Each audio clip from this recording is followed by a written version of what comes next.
Why God allows pain, the truth revealed in Job. In the quiet moments of life, when the noise fades and the heart is left alone with its questions, there is one that echoes louder than the rest. Why does God allow pain? It is a question as old as humanity itself, whispered in hospital rooms, cried out in sleepless nights, and carried silently by those who feel abandoned in their suffering. For many, pain feels like a contradiction to faith. If God is good, why is there suffering? If He is powerful, why does He not stop it? And if He loves us, why does He allow us to endure what breaks us? These are not small questions. They are not theoretical. They are deeply personal. And perhaps nowhere in Scripture is this question explored more honestly, more painfully, and more profoundly than in the life of Job. Job was not a wicked man. He was not careless or distant from God. In fact, the Bible describes him as blameless, upright, one who feared God and turned away from evil. Yet despite his faithfulness, his life was shattered in a way few could imagine. In a single sweep, he lost his wealth, his servants, his children, and eventually his health. What makes Job's story so unsettling is not just the depth of his suffering, but the mystery behind it.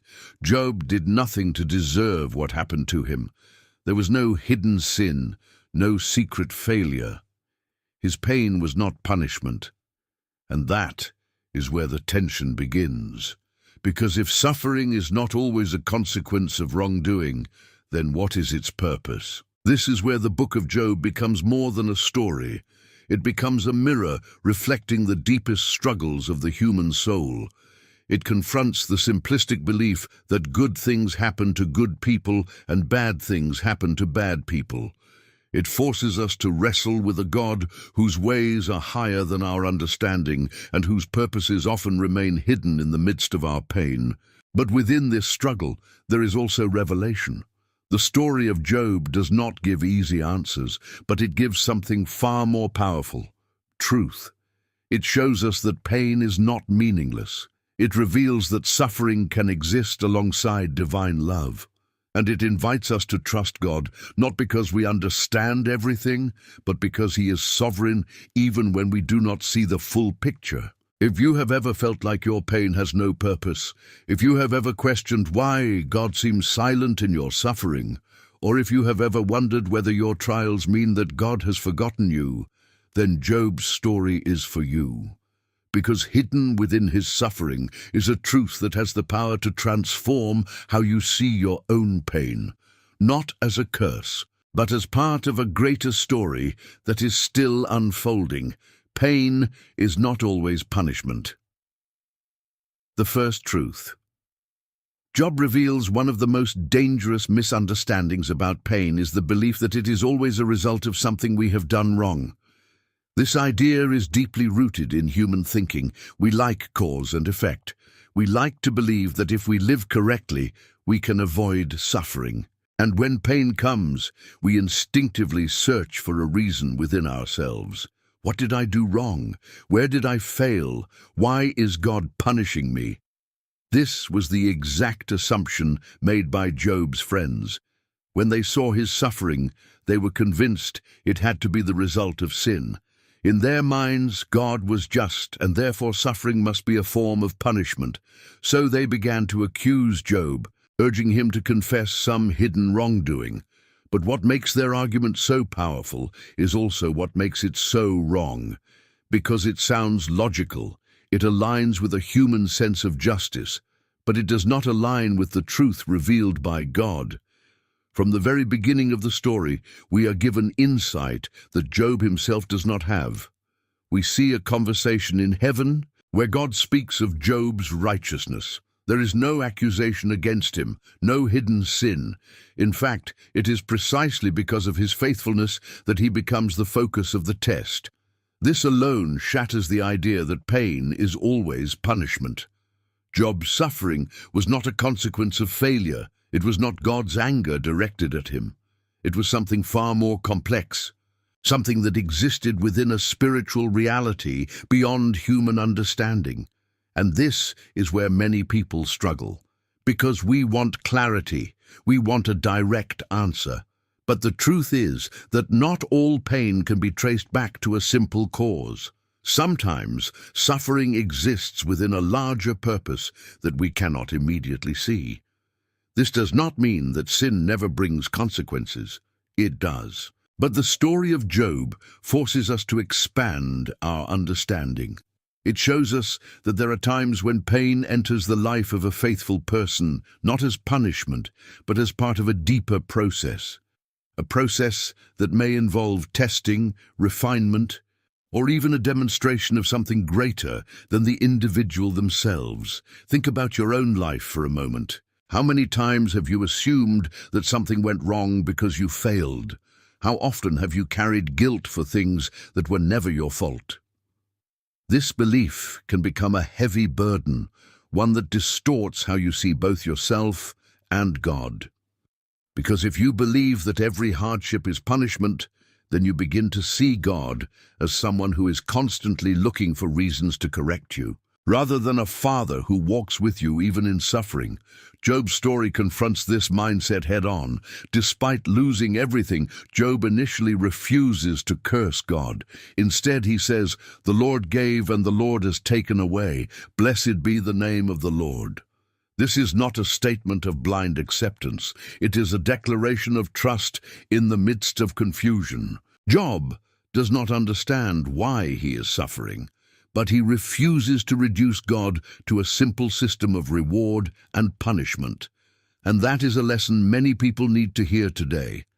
Because when pain comes, the first instinct is often self-blame. But what if your suffering is not about punishment? What if it is not evidence that God is against you, but part of something that is still being formed within you? This perspective changes everything. It shifts the focus from guilt to growth, from fear to trust.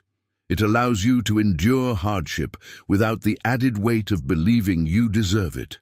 It opens the possibility that your pain, while real and difficult, is not meaningless. Job's friends could not see this. They were trapped in their own understanding. They believed they were defending God, but in reality, they were misrepresenting Him. And this is something that still happens today. Many people carry false beliefs about God because they have been taught that suffering is always a sign of failure. But the truth is far more nuanced. The truth is that God's ways are not always immediately visible. And sometimes the greatest battles are fought not because of weakness, but because of strength. Job was not chosen because he was failing. He was chosen because he was faithful. And that is a reality that challenges everything we think we know about pain, because it means that suffering can exist even in the life of someone who is doing everything right. It means that hardship is not always a sign of being off track, but sometimes a sign that something significant is taking place beyond what can be seen. This does not make the pain easier. It does not remove the struggle, but it gives it context. It gives it meaning. And perhaps most importantly, it gives you a reason to keep going. Because if Job's suffering was not punishment, then maybe yours is not either. Maybe your pain is not a verdict, but a chapter. Not an ending, but a process. And while you may not yet understand it, that does not mean there is no purpose behind it. It simply means that the full picture has not yet been revealed. And that is where faith begins, not in having all the answers, but in trusting that there is an answer, even when you cannot yet see it. Your pain may be part of a spiritual battle you cannot see. One of the most profound and often overlooked truths revealed in the story of Job is that there are dimensions of reality operating beyond what human eyes can perceive. And sometimes the pain you experience is not just about your physical or emotional world, but about a spiritual battle unfolding behind the scenes. At the beginning of Job's story, something extraordinary happens. The curtain is pulled back, and we are allowed to witness a conversation in heaven, a conversation that Job himself never hears. In this moment, we see that Job's suffering is not random. It is not chaotic. It is not meaningless. It is connected to a larger spiritual conflict involving forces and purposes that exist far beyond Job's awareness. Satan challenges Job's faith, suggesting that his devotion to God is conditional, that he only serves God because of the blessings he has received. In other words, Satan questions the authenticity of Job's faith, and God allows Job to be tested, not because he doubts Job, but because he knows something deeper about him that even Job does not yet fully understand. This reveals a truth that is both unsettling and powerful. Sometimes your life becomes a stage where something greater is being demonstrated, not for your destruction, but for a purpose that transcends your immediate circumstances. Job had no idea that his faithfulness was being observed in the spiritual realm. He did not know that his endurance was part of a testimony. All he knew was that everything he loved was being taken from him. And this is where many people find themselves today. You may be facing battles you cannot explain, situations that seem unfair, losses that do not make sense. And in those moments, it is easy to believe that everything is falling apart. But what if something else is happening? What if there is a dimension to your struggle that you cannot see? What if your perseverance, your faith, your refusal to give up is part of something that reaches beyond your current reality? This idea challenges the way we think about suffering, because it means that not all battles are visible. Not all wars are fought on the surface. Some of the most significant struggles take place in the unseen realm, where the outcome is not just about circumstances, but about faith, identity, and trust in God. Consider this. Job's suffering was not evidence that God had abandoned him. In fact, it was the opposite. It was evidence that Job was deeply known by God, that his life had significance in a way he could not fully comprehend. And this is a difficult truth to accept, because we often associate God's presence with comfort and ease. We expect that if God is with us, life should be smooth. But Job's story dismantles that expectation. It shows us that God can be present even in the most painful moments, that his silence does not mean absence, that his allowance of suffering does not mean a lack of care. In fact, sometimes it means there is something far more important at stake. Think about the moments in your life when everything felt like it was being shaken, when you prayed and did not receive an immediate answer, when you searched for clarity and found only silence. Those moments can feel like abandonment. But what if they are not? What if they are part of a deeper process, one that involves not just your situation, but your spiritual formation? In the unseen realm, something may be happening that you cannot measure with your senses. Your endurance may be proving something. Your faith may be standing as a testimony. Your refusal to give up may be part of a victory that has not yet been revealed. This does not mean that your pain is any less real. Job's suffering was real. He grieved, he questioned, he expressed anguish in some of the most raw and honest ways found in Scripture. But even in his pain, there was something deeper unfolding, something that went beyond his immediate understanding. And this is where the story becomes deeply personal, because like Job, you may not have access to the full picture. You may not see the conversations happening beyond your awareness. You may not understand why certain things are allowed. But the absence of understanding does not mean the absence of purpose. It simply means that there are layers to your experience that have not yet been revealed. There is a reason why Scripture often speaks about walking by faith and not by sight, because sight is limited. It only captures what is visible. But faith reaches beyond that. It holds on to the possibility that there is more than what can be seen, that there is a divine perspective that exists beyond human comprehension. Job's story invites you into that perspective. It challenges you to consider that your life is not confined to what you experience in the moment, that there is a spiritual dimension to your journey, and that even when you feel like you are losing, something greater may be taking place behind the scenes. This does not remove the pain. It does not eliminate the struggle, but it reframes it. It gives you a reason to endure. Because if your suffering is part of a larger battle, then your perseverance matters more than you realize.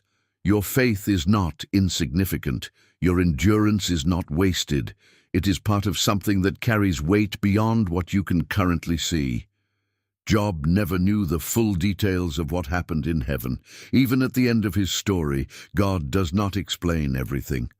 Instead, he reveals something greater, his sovereignty, his wisdom, his presence. And in that revelation, Job finds peace, not because he has all the answers, but because he realizes that God was always there, even when he could not see him. And that is the invitation for you as well, to trust that even in the midst of your pain, even when things do not make sense, even when the answers are not clear, there is a reality beyond what you can see.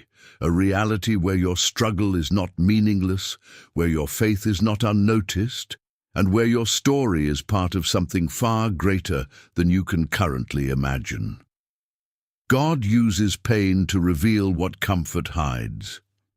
There is a side of life that comfort often conceals, a depth of the human soul that remains hidden as long as everything is stable, predictable, and secure. It is easy to believe we know ourselves when life is calm. It is easy to assume our faith is strong when nothing challenges it. But pain has a way of exposing what comfort keeps buried. And this is one of the most difficult yet transformative truths revealed in the story of Job. Suffering does not just break us, it reveals us. Before everything was taken from him, Job was described as blameless and upright, a man who feared God and avoided evil. He had a strong reputation, a stable life, a family, wealth, and influence. From the outside, everything about Job seemed complete, but when the storm came, when everything he relied on was stripped away, something deeper began to surface, not just his pain, but his questions, his struggles, his raw and unfiltered thoughts about God. And this is where the story becomes deeply human. Because Job does not respond to suffering with perfect composure. He does not pretend everything is fine. He mourns. He cries out. He questions the very nature of his existence. At one point, he even curses the day he was born. These are not the words of someone untouched by pain. They are the honest expressions of a man whose reality has been shattered. And yet, within this raw honesty, something powerful is happening. Job's relationship with God is being brought to the surface in a way it never had been before. Because true faith is not revealed in comfort, it is revealed in crisis. When everything is going well, faith can remain at a surface level. It can exist without being tested, without being stretched. But when pain enters the picture, faith is forced into the open. It is no longer theoretical. It becomes real, immediate, and deeply personal. Job is no longer just a man who believes in God. He is a man wrestling with God. And this wrestling is not a sign of failure. It is a sign of depth. Because God is not intimidated by your questions. He is not threatened by your honesty. In fact, the story of Job shows us that it is better to bring your raw, unfiltered pain to God than to hide behind false appearances of strength. Job's friends, on the other hand, represent a different approach. They speak in polished, confident statements. They try to explain God in simple terms. They cling to their understanding and refuse to let go of it, even when it does not match reality. And yet, in the end, it is Job, not his friends, who is affirmed by God. Why? Because Job was honest, because he did not pretend, because he brought his real self into the presence of God, even when that meant expressing confusion and pain. This reveals something critical. Pain creates a space where authenticity becomes unavoidable. You can no longer rely on appearances. You can no longer hide behind routines or distractions. Everything becomes exposed, your fears, your doubts, your beliefs, your expectations. And while this can feel overwhelming, it is also an opportunity. Because what is revealed can be transformed. Think about how often people define their identity by what they have, their success, their relationships, their stability. But what happens when those things are taken away? What remains? This is the question that pain forces you to confront. And it is the same question Job faced.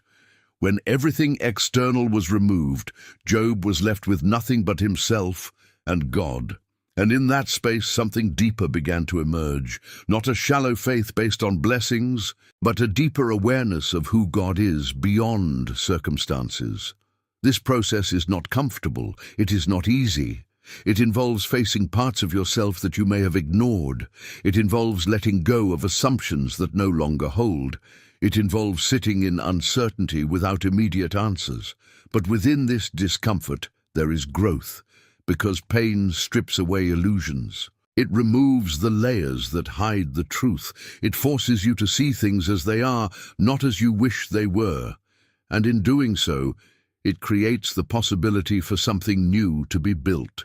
A stronger faith, a deeper understanding, a more authentic relationship with God. Job's journey is not just about enduring suffering, it is about transformation. At the beginning of his story, Job knows about God. He fears him, respects him, follows him, but by the end of the story, something has changed. Job says, "My ears had heard of you, but now my eyes have seen you." This is a profound shift. It is the difference between knowing about God and truly encountering him. And that encounter did not come through comfort. It came through pain. It came through the breaking of everything familiar. It came through the stripping away of certainty. And this is where the truth becomes deeply personal, because the same pattern can be seen in your own life. The moments that shape you the most are often not the ones where everything goes right.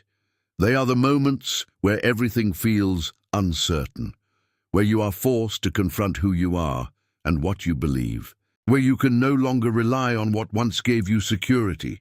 In those moments, you are being invited into something deeper, not just to endure, but to discover, to see beyond what comfort allowed you to see, to encounter a version of yourself and a dimension of God that would have remained hidden otherwise. This does not mean that pain is good in itself. It does not mean that suffering is something to seek, but it does mean that when pain comes, it is not empty. It carries within it the potential for revelation, the potential to uncover what was hidden, the potential to lead you into a deeper, more authentic reality.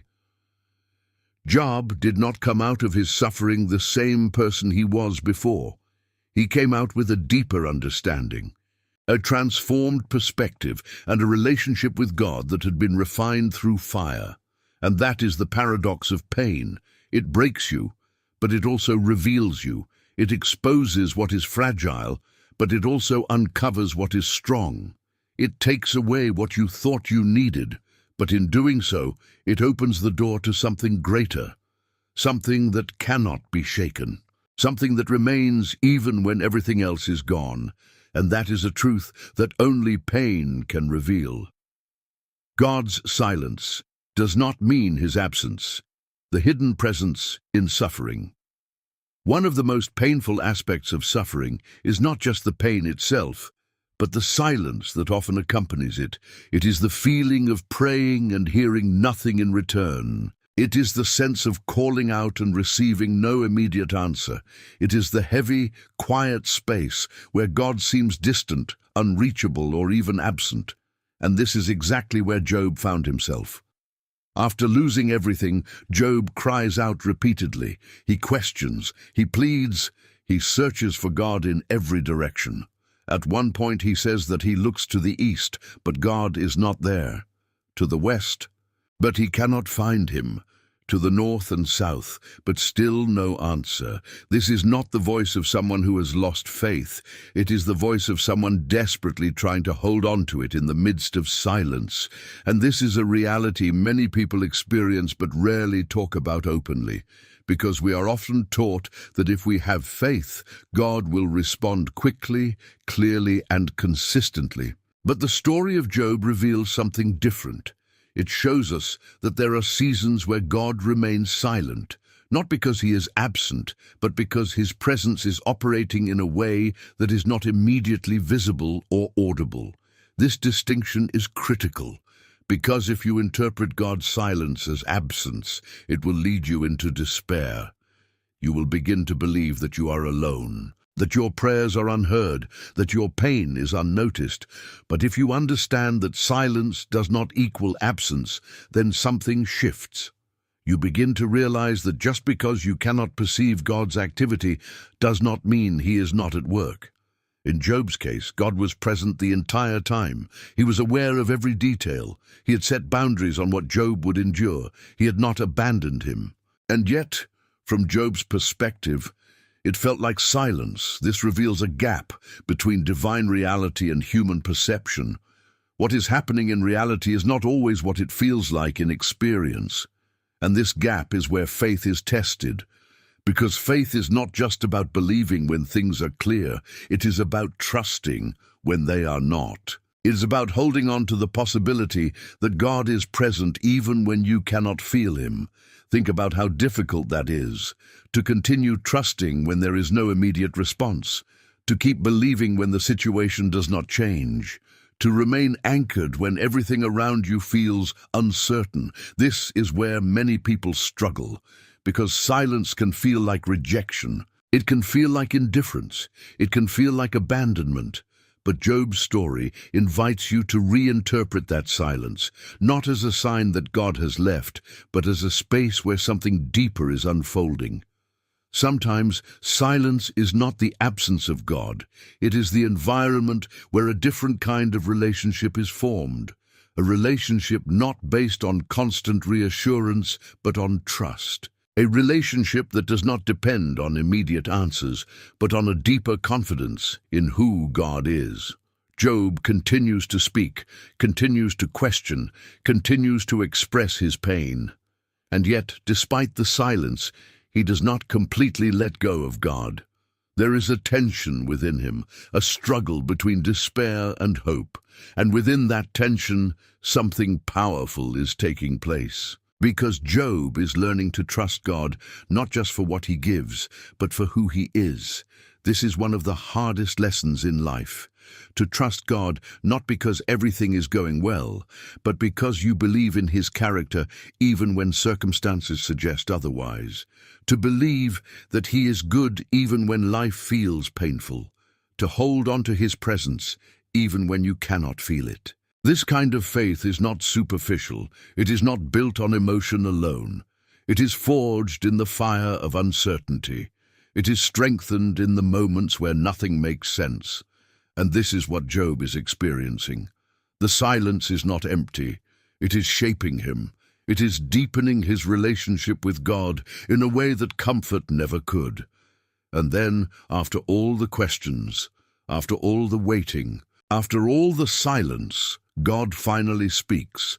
But when he does, something surprising happens. God does not answer Job's questions in the way we might expect. He does not provide a detailed explanation for why everything happened. Instead, he reveals his nature, his power, his wisdom, his sovereignty. He speaks about the creation of the world, the complexity of the universe, the limits of human understanding. And in doing so, he shifts the focus from the question of why to the reality of who.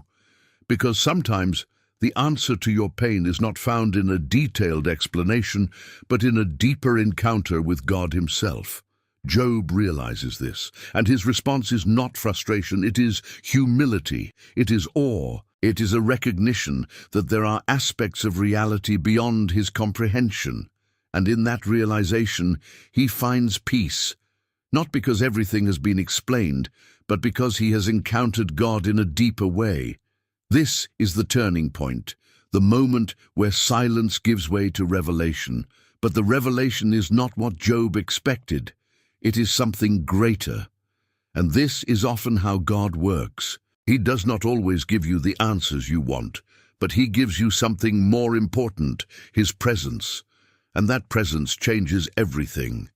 Because when you truly encounter God, the need for explanation becomes secondary. The questions may still exist, but they no longer control you because you have come to understand that there is a reality beyond your understanding, and that within that reality God is still in control. This does not mean that the silence was easy. It was not. It was painful. It was confusing. It tested Job in ways he never expected. But it was not empty. It was not meaningless. It was part of a process that led to a deeper revelation, and this is the invitation for you as well. When you find yourself in a season of silence, when your prayers seem unanswered, when God feels distant, remember this: silence does not mean absence. It may mean that something is happening beneath the surface, something that is not yet visible, not yet clear, but still real. And in that space you are being invited to trust, not blindly but deeply, not because you have all the answers, but because you believe in the one who holds them. And that kind of trust has the power to carry you through even the most silent seasons of your life. Your pain is not the end. God restores, but not always. In the way you expect, one of the most hopeful, yet often misunderstood parts of Job's story is what happens at the end. After all the suffering, after the loss, the confusion, the silence, and the encounter with God, Job's life is restored. His fortunes return, his family is renewed, and he lives the rest of his days in abundance. On the surface, this ending can seem simple, almost like a reward for endurance. But if we look deeper, we begin to see that the true restoration in Job's life is not just about what he received, it is about who he became. Because the greatest transformation did not happen when his possessions were returned. It happened when his understanding of God was changed. At the beginning of the story, Job had a relationship with God based on reverence and obedience. He respected God, feared him, and lived a righteous life. But by the end, Job's words reveal something deeper. He says, "My ears had heard of you, but now my eyes have seen you." This is not just poetic language. It is a declaration of transformation. It is the shift from knowing about God to truly encountering him. And this is the restoration that matters most. Because while external blessings can be lost and regained, an internal transformation changes everything permanently. It changes how you see life. It changes how you respond to suffering. It changes how you understand God's presence in both good and difficult times. This is why the idea that everything will go back to how it was is not always the point of restoration. Because sometimes God does not bring you back to what you had. He brings you into something deeper, something stronger, something you could not have reached without the journey you went through. Job's story is not about returning to the past. It is about moving forward with a new understanding. And this is where many people struggle. Because when we go through pain, we often long for things to go back to the way they were. We want the same life, the same stability, the same sense of normal. But God's restoration does not always look like reversal. Sometimes it looks like renewal. Sometimes it looks like transformation. Sometimes it looks like becoming someone who can carry a deeper level of truth, strength, and awareness. Think about this carefully. If Job had simply lost everything and then immediately received it all back without the process in between, what would have changed? Very little. He would have returned to the same understanding, the same perspective, the same level of depth. But the journey, the pain, the questions, the silence, the encounter with God, this is what created transformation. This is what made the restoration meaningful. Because it was not just about what he had, but about who he had become. And this is the same principle that applies to your life. Your pain is not the final chapter. It is part of a process that is shaping something within you, something that may not be visible right now, but is real nonetheless. And while you may not yet see the outcome, that does not mean there is no outcome. It simply means that you are still in the middle of the story. One of the most important truths to understand is that restoration does not always happen in the way you expect. It may not look like a return to the exact same circumstances. It may not involve receiving back everything that was lost in the same form, but it will involve something deeper, something that aligns with a greater purpose. Sometimes restoration comes as peace where there was anxiety. Sometimes it comes as clarity where there was confusion. Sometimes it comes as strength where there was weakness. And sometimes it comes as a completely new direction, one that you could not have imagined before the pain. Job's life after his suffering was not identical to his life before it. It was greater in ways that went beyond material restoration. He had a deeper relationship with God, a clearer understanding of his place in the world, a perspective that had been refined through experience. And this is what makes his story so powerful, because it shows that even after the darkest moments, there is still a future, not a future defined by what was lost, but a future shaped by what was gained through the process. This does not minimize the pain. It does not suggest that suffering is easy or that loss is insignificant. Job still experienced real grief. He still lost people he loved. Those things cannot be replaced in a simple or superficial way. But even within that reality, there was still restoration, not as a denial of what happened, but as a continuation of life with a new depth and meaning. This is a crucial distinction, because many people believe that if something is lost, it can never be redeemed. That if life is broken, it can never be made whole again.